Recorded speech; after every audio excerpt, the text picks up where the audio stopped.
کیونکہ انہوں نے ان کو 2 نمبری کرنے پہ مجبور کیا. انہوں نے 2 نمبری کی اور زیادہ جو بینیفٹ حاصل کیا وہ لینڈ سٹاک مافیا نے ہی حاصل کیا. چند ٹکوں سے ارب پتی بننے والا یہ لینڈ سٹاک مافیا آج اتنا مضبوط ہے کہ یہ ادارے خریدنے کے دعوے کرتے ہیں، اور اس طرح سے اپنے آفس کو، سوسائٹی کو کرائے پہ دے کے وہاں پہ خود بھی کام کر رہے ہیں اور سوسائٹی کی مینجمنٹ بھی وہاں پہ بیٹھی ہوئی ہے.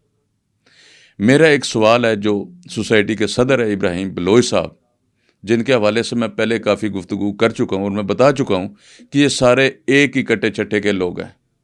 یہ ان کے بیہاف پہ آئے ہیں، ان کے بیہاف پہ ہی کام کر رہے ہیں. اگر وہ اس سسٹم کو نہیں دیکھ پا رہے، اگر ان کی توجہ اس طرف نہیں ہے، تو وہ جان بوجھ کے اپنے کانوں کو بند کیے ہوئے ہیں. ان کو لوگوں کی باتیں سمجھ آتی ہیں، بالکل سمجھ آتی ہیں. وہ بھولے بادشاہ نہیں ہیں، وہ انتہائی گرو آدمی ہیں. پچھلے پروگرام میں نے ذکر کیا کہ جو کچھ انہوں نے اسلام آباد کوآپریٹو سے حاصل کیا وہ ان کے پاس موجود ہے. اب جس طرح سے ابھی یہ جو گفتگو آپ نے سنی اس میں ذکر ہے کہ یہ 3 لوگ کون ہیں. یہ لینڈ مافیا کے ہی لوگ ہیں، یہ لینڈ سٹاک کے ہی لوگ ہیں. اور جو گفتگو یا جن دلیلوں کی وہ بات کر رہے ہیں وہ ایک پروفیسر صاحب ہیں، ان کا ذکر کر رہے ہیں. میں پروفیسر صاحب سے گزارش کروں گا کہ آپ نے لینڈ سٹاک کے بیہاف پہ سابقہ مینجمنٹ کمیٹی کے سیکرٹری مہدی خان شاکر سے اس کے جو کیٹل فارمز ہیں ان کی گائیں کہاں گئیں، آپ کے نوٹس میں ہوگا. وہ کس کو دی گئیں آپ کے علم میں ہوگا. آپ لوگوں نے لینڈ سٹاک کے بیہاف پہ کیا کچھ بلیک میلنگ نہیں کی.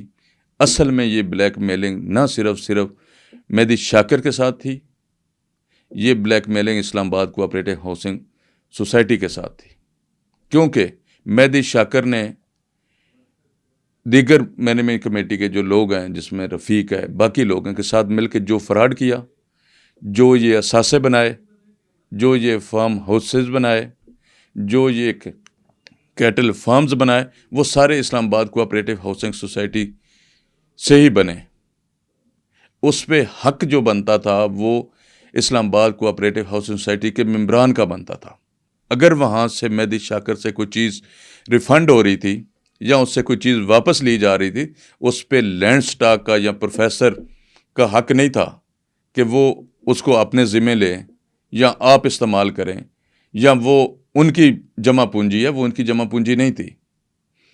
کیا ابراہیم بلوچ صاحب اس کو بھی دیکھیں گے کہ جو مہدی شاکر سے واپس لی گئی چیزیں بلیک میل کر کے، یا جو کروڑوں روپے کی ٹھیکے داری ہوئی، ٹھیکے لیے گئے، فائلیں بنائی گئیں، وہ کیا ابراہیم بلوچ کے علم میں نہیں ہے؟ میں مبینہ ذرائع سے یہ کہہ سکتا ہوں کہ یہ سارا کام ابراہیم بلوچ کے نوٹس میں ہے. اس کو پتہ ہے کہ یہ کس طرح سے مہدی شاکر سے، رفیق سے انہوں نے ڈیلیں کی، کس طرح سے انہوں نے لینڈ سٹاک والوں نے مفادات حاصل کیے اور کس طرح سے اس سسٹم کو کیپچر کیا. وہ سارا کچھ ابراہیم بلوچ کے نوٹس میں ہے. ابراہیم بلوچ جو کر رہے ہیں وہ جان بوجھ کر کر رہے ہیں. وہ یہ سمجھ رہے ہیں کہ ادارے ان کے خلاف کوئی کارروائی نہیں کر رہے ہیں، ادارے ان کے خلاف کوئی کارروائی نہیں کریں گے. لیکن ایک وقت آئے گا کہ ادارے ان کے خلاف کارروائی کریں گے بھی اور ان سے پوچھیں گے بھی. آپ پچھلی پرانی فائلوں کی بات کرتے ہیں کہ 3500 فائلوں کا گروپوں میں بڑا تذکرہ ہے. 3500 فائلیں نہیں، میں نے پچھلے پروگرام میں بھی ذکر کیا، یہ کئی ہزار فائلیں ہیں. اور یہ ڈپلیکیٹ فائلیں جو جس کی آپ کہہ رہے ہیں نا، گروپ میں بات کر رہے ہیں کہ جو سابق سیکرٹری جو ہے ICHS وہ بڑا مہان ہے، اس سے جناب ابراہیم بلوچ صاحب سبق سیکھ رہے ہیں. ایسے بچے تو ابراہیم بلوچ کی سینکڑوں جیب میں ہیں. یہ صرف ایک بہانہ ہے کہ علی سے ابراہیم بلوچ سیکھے گا، علی کی مرضی کے مطابق ابراہیم بلوچ چلے گا. جیسے علی کہے گا، جیسے منیر کہے گا ویسا ہی کرے گا. یہ جو 3 لوگوں کی بات ہو رہی ہے وہ یہی لینڈ سٹاک والے لوگ ہیں. اس میں دیکھنا یہ ہے کہ آپ نے کس حد تک جانا ہے. آپ سکرین پہ بہت ساری ایسی چیزیں دیکھ سکتے ہیں جو آپ کے میسج ہیں، جو آپ کی آپس میں گروپس میں ڈیبیٹ چل رہی ہے، اس پہ فیصلہ کریں۔ کچھ لوگ لینڈ سٹاک کو ڈیفینڈ کرنے پہ لگے ہوئے ہیں، دلیلیں دے رہے ہیں کہ یہ دلیل ہے، یہ دلیل ہے، 1 نمبر دلیل ہے، 2 نمبر دلیل ہے، 3 نمبر دلیل ہے۔ یہاں ساری دلیلیں ختم ہو جاتی ہیں جہاں ممبران کے ساتھ ہونے والی زیادتیوں کا ازالہ نہ ہو۔ آپ لوگوں نے آتے ہی موجودہ مینجمنٹ کمیٹی نے کیا ممبران کے لیے فائدہ کیا؟ آپ تو فائدہ صرف لینڈ سٹاک کا کر رہے ہیں، اس مافیا کا کر رہے ہیں جو ابراہیم بلوچ کے ساتھ جڑا ہوا ہے۔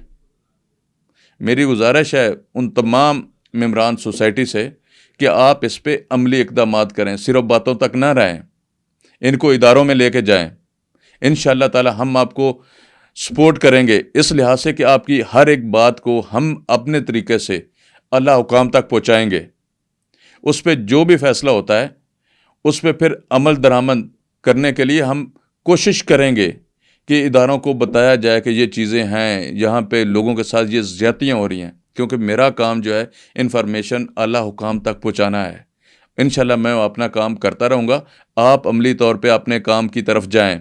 آپ صرف زبانی گروپوں میں میسج ڈالنے سے کچھ نہیں ہوگا، آپ کام کریں گے تو اس کا رزلٹ ملے گا۔ جس طرح بھی گروپس میں ڈیبیٹس چل رہی ہیں، جس طرح سے ایک دوسرے کے خلاف کھلے خط جو ہیں وہ دکھائے جا رہے ہیں، بتائے جا رہے ہیں، لکھے جا رہے ہیں، تو ان سے کام نہیں چلنا۔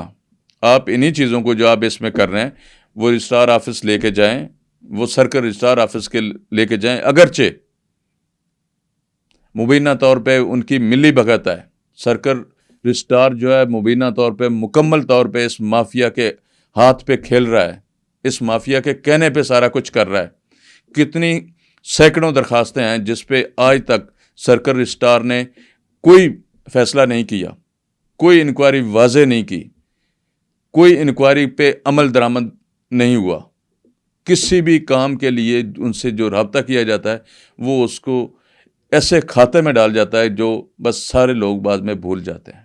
آپ جو قدم اٹھا رہے ہیں، میری ممبران سے گزارش ہے اس پہ عملی کام کی طرف آپ لوگ جائیں۔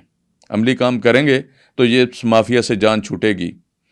اب ڈیلرز کی بات کرتے ہیں، جہاں پہ تو سارے ڈیلرز ہی ہیں، اینڈ یوزر کیا رہ گئے ہیں؟ جہاں پہ اینڈ یوزر کی اگر 100 فائل ہے تو ڈیلروں کی جو ہے وہ ہزاروں فائلیں ہیں۔ اگر اینڈ یوزر 100 ممبر ہے تو باقی سارے تو ڈیلروں کے ممبر ہیں۔ جس طرح پچھلی اپنا گفتگو میں آپ لوگوں نے سنا کہ چنگڑوں نے ووٹ ڈالے، وہ ساری اوپن فائلیں ہیں، ان کے لیے مکمل حکمت عملی کی ضرورت ہے۔